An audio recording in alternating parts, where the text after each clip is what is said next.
Learn this morning's breaking news surrounding Marc Cucurella as we get even closer to capturing the player. After that, we have player exits involving Timo Werner, malang, Sarr, Kepa and others, as well as the future of Loftus and Frenkie De Jong reports resurfacing again as well too. So this summer window is not over yet. A lot will happen within this month. Very exciting developments. Hope you guys enjoy. Please share your love and support by getting involved in the comments and hitting the like button as well too if you feel like doing it. So I hope you guys enjoy and getting straight into the video. So right now, let's start with the first story and let's discuss the latest news on Frenkie De Jong. Let's cast our minds back to last month. We know that Todd Boehly and Laporta held meetings in Barcelona for an hour. And after those meetings, of course, it was confirmed recently by Laporta that Frenkie De Jong wasn't even part of those conversations. I find that a bit hard to necessarily believe, considering the fact that more and more reports keep coming out, continuing this notion that, Frenkie De Jong is an option we continue to look at. Now, in terms of him being an option, he's not necessarily the strongest option in the sense that we are planning a move now to sign him, but I think we are casting our eyes on the player and his situation in case any opportunities open up in our squad. I guess maybe we're incentivized to keep an eye out for the player, knowing the fact that if he leaves Barcelona, ideally he wants to sign for us. He doesn't want to go to Manchester United. This move has been stalling for such a long time now because the player does not want to go, even though Barcelona are doing everything they can to try and force him to go. So ideally, they kind of need us to help them save the situation and sign De Jong.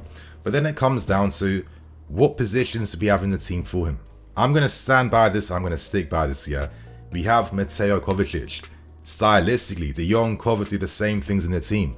I don't see why we need to have two of them. You're not going to have two competing for one spot. It's a waste of money and it's a waste of everyone's time. But we know that from next summer, Jorginho and N'Golo Kante, their contracts will be expired then. It'd be interesting to know whether both do get new contracts offered towards them.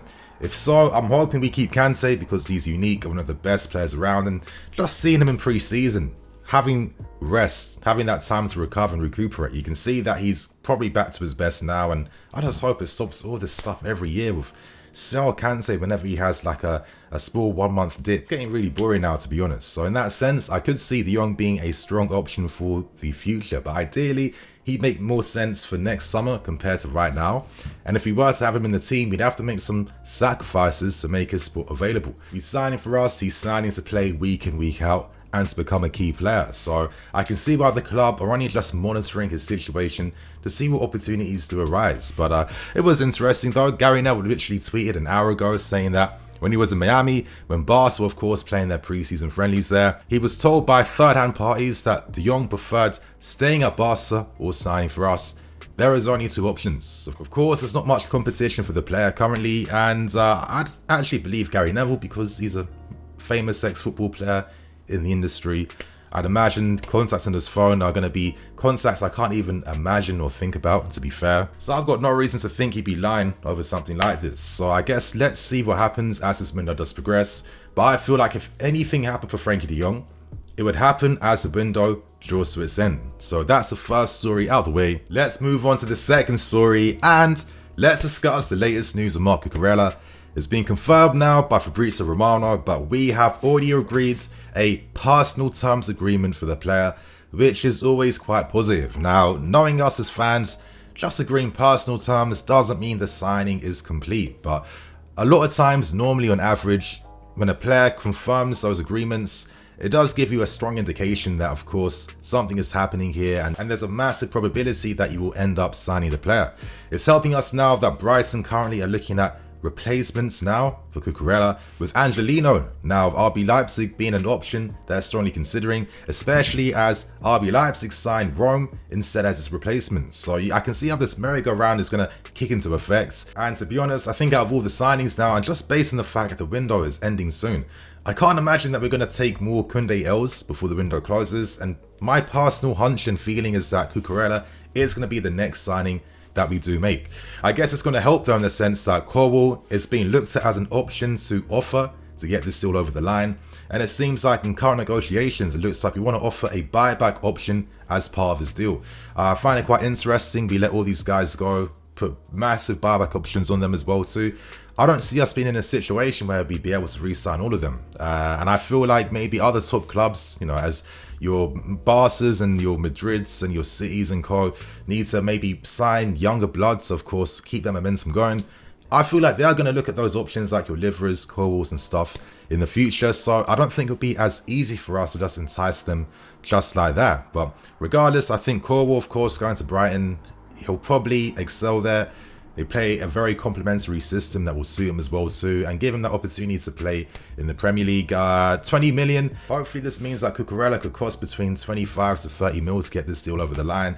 You might be surprised with what I'm saying, but I feel like I'm at a point now where I'm just really accepting the situation behind youth and just the club's policy right now, and really pushing towards being as successful as quickly as possible and taking that sacrifice in the long term. You know, I've got my opinions on that. But all I'm going to say is, if this is the strategy, it has to be successful, because if yet again we're in a similar situation in the next window by doing the same things we did in the previous one and we don't level up and grow even more, then there have to be very serious discussions and conversations that have to be had. But regardless, I think Cucurella is the signing we need to make. For years now, I've been waiting for a competition option that replaces Alonso, that replaces your Emersons. I just think that they've shown that their ability is capped. You can get great performances from them, but you won't get them on a consistent basis. Left wing back is a much stronger need compared to right wing back, knowing the fact that I guess Livramento, technically you can exercise the option to buy him back for next season, and then I guess he'd be a competition figure alongside Reece James. It'll be interesting to think that we could potentially let him go for 3 mil to then end up signing him back for 40 mil based on maybe like a season and a half at Southampton. But I guess maybe big clubs in the Premier League now, you know, maybe they feel like they can't take any risks whatsoever, and it's just like your best bet is to leave with a buyback, knowing that if you perform, there's a possibility at least that you will have a place in the team in the future. So, you know, I guess we'll find out how this strategy works. I guess it's kind of new for us in that sense, so maybe we have to keep an open mind. Cucurella will be signing as a key player. This has been reported by Fabrizio Romano on this deal. He's not signing to be a competition guy or a backup guy to anyone. And for that type of money you're spending as well too, you know, you're spending these types of figures and signing these types of players, for me, in my opinion, to mount a title challenge, not to get a European spot. We've signed Sterling, Koulibaly, Cucurella. You know, these are strong options that are going to improve areas of this team. And of course, if you're improving areas of this team, it tells me that you want to mount something serious for this season. So let's see how this season goes. For me, he's going to absolutely transform our wide rotations. I think watching us play over the past 18 months, we see the stagnation out wide. You know, we don't move the ball quickly enough. There aren't enough third man runs in behind to stretch defenses and create spaces for the team. And it's just like, you know, we had to evolve and improve our wide rotations to take this team to the next level. And yeah, I think Cucurella is a very smart addition to add to the squad. I mean, it probably spells the end for Maatsen, but as I'm starting to accept now, I guess the current policy is to cash in on these talents, because realistically, no one wants to buy any of the seniors. And you only want them on loan, if that. So I guess the only real strong options that bring market value are the talents we are producing. So I think you'll have a great season, probably end up having a great career elsewhere. But I guess that's how the game is, and you know, maybe I just got to accept what reality is. Otherwise, I'm just going to frustrate myself for no reason. So anyway, Cucurella, top signing. Give your thoughts and opinions, you guys. Right now, let's move on to the next stories and let's talk Timo Werner. Now, I wasn't expecting this news, but it seems like RB Leipzig are more than happy to either sign him on loan or sign him on a permanent deal.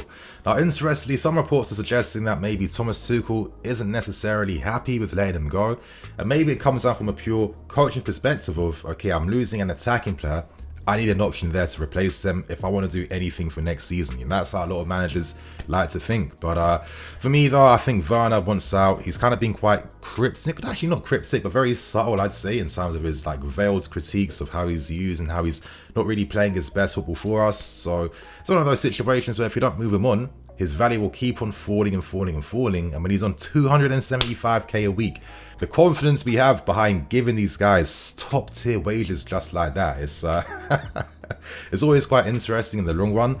As it's like you can't afford to take an L like that, knowing that, you know, this guy's on such massive wages. Now, of course, Werner was explored in with the options to either involve him and include him for Nkunku or Gvardiol.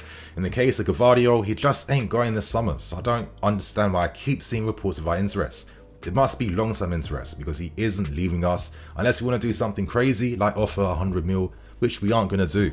I think Gvardiol is definitely the option that Tuchel is desperate for that left-hand side eventually. I wouldn't be surprised if we come back next summer to make another move for him, because it seems like we are clearing out those spaces, of course, to free up that role and space for him for next season. So let's see what happens there. But for me though, I'm hoping ideally any business we do with Timo Werner and RB Leipzig will put us in a better situation in place to sign Nkunku. I think this guy will come to our team and upgrade things because he is a top-class football player. But still though, of course, Werner will have to take a massive pay cut reduction to force us move back to RB Leipzig, which he will do because he wants to secure a spot at this year's World Cup. It's best for all parties. Let's see what negotiations get found in the end to get this deal over the line. So now we turn our attentions to Ruben Loftus-Cheek. There was some interesting reports coming out from social media over the past 12 hours, and it suggested that Ruben was being explored and we were investigating the possibility as to whether Leicester City would be open to receiving the player, as well as 40 to 45 million for Wesley Fofana. Now, of course, as I was saying earlier, the only real value that we have at the club in terms of sales come from academy grads. That is the reality. Just look at the transfer history over the past few seasons. You can see who clubs are showing their interest in and who they want to sign. I mean, it makes sense. I mean, Leicester City could probably lose Maddison, who's getting enticed by Newcastle, and Tielemans as well too. They use box-to-box mids, so ideally Ruben would complement them, and of course probably take them to another level in their midfield as well too. Now for me, Ruben was a very valuable squad player, irrespective of some of the casual takes sometimes I see surrounding the player, where, you know, some people feel like he is a level below what we have in the team. But I mean, I've seen good performances at right wing back, in midfield, and even the stats and everything kind of support that he has been worth his squad status. So that's only my thoughts and opinions. Today, Matt Law this morning reported the final news, and that is the player doesn't want to leave and wants to commit his future here and remain. I mean, it makes sense. He's on a big contract, of course. You know, he's getting consistent squad minutes, which is good, and he's playing at the highest level and is playing Champions League football. So I guess for him, in his opinion, he'd probably see Leicester City as a step down, knowing the fact that now they aren't one of those European challenging teams anymore in the league. But for me though, I'd imagine that Tuchel doesn't want to lose Ruben in the squad, considering just how valuable and resourceful he's been, and the fact that he's been able to perform different roles to a very good level. And managers like that, you know, makes your life easier knowing that you can fall back and rely on quality players like this. But still though, I think it comes down to the individual behind how they view players like Ruben and others. I guess for some people, see Ruben as like a constant reminder of our lack of success, as these are the players we have to move on to go to the next level. And I guess on the other side of the spectrum, other people see Ruben as someone now who is continuing to show his sign of loyalty to the club, that dedication as well too. So I guess it really comes down to where you fall on those lines. So right now, we end things with a final story. So right now, we end things by discussing the latest on player exits. And let's start with Emerson. It seems like Lazio are showing the most interest to sign the player on a permanent deal. Sarr, we know, likes to work with players that already understand his tactical setup and system, and returning back to Serie A could be a great way for Emerson to continue to revitalise himself. He had a decent loan at Lyon last season where he was very reliable for them, but I guess playing under a manager that could allow him to express himself more could be best for all parties. And naturally, with Cucurella acted as a replacement for Emerson. The fact that Cucurella can play as a left centre-back and a left wing-back kind of means Emerson's quite redundant. So that's the latest surrounding him. It seems like Emerson could be set to sign for Lazio on loan for a season, with them buying the player outright for £8 million, which is around like 10-12 million euros at the end of that loan spell. So let's see what happens. Now we move on to Malang Sarr, and Malang Sarr's exit seems to be imminent from the club at this point in time. He has no shortage of suitors. He has tons of interest back home in Ligue 1, as well as Fulham recently trying to make efforts to sign the player, but reports are suggesting that it seems like he's more likely to return back to Ligue 1. Now recently we blocked his efforts to move to Fulham, and I guess that's because we're waiting to sign a replacement first. I think once Cucurella comes, expect more exits to come quite fast. For me, I think the whole deal involving Sarr to begin with is quite interesting. I always personally had the view that we signed Sarr as a favour towards Pastorello, of course, to help us sign Lukaku and get him over the lines.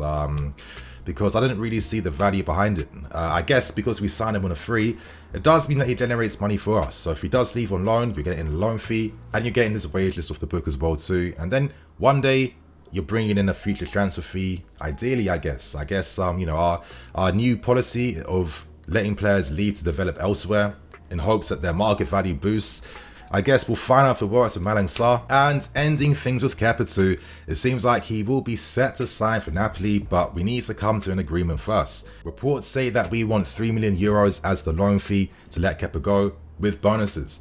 And those bonuses are Champions League specific, and it makes sense because, you know, once teams are in the Champions League, that is adding so much money to their books. So it makes sense that if Kepa plays a part to help you get there and achieve those goals, that we deserve more money from the loan. So those bonuses will include, if they secure Champions League football, we want an extra €2 million. And if Napoli get to the round of 16, we want another €2 million on top. In total, this would be a combined fee of around €9 million, plus the fact that they will subsidize a portion of his wages too. And I think these are smart loan terms. Currently, Napoli are only offering half of this entire loan package.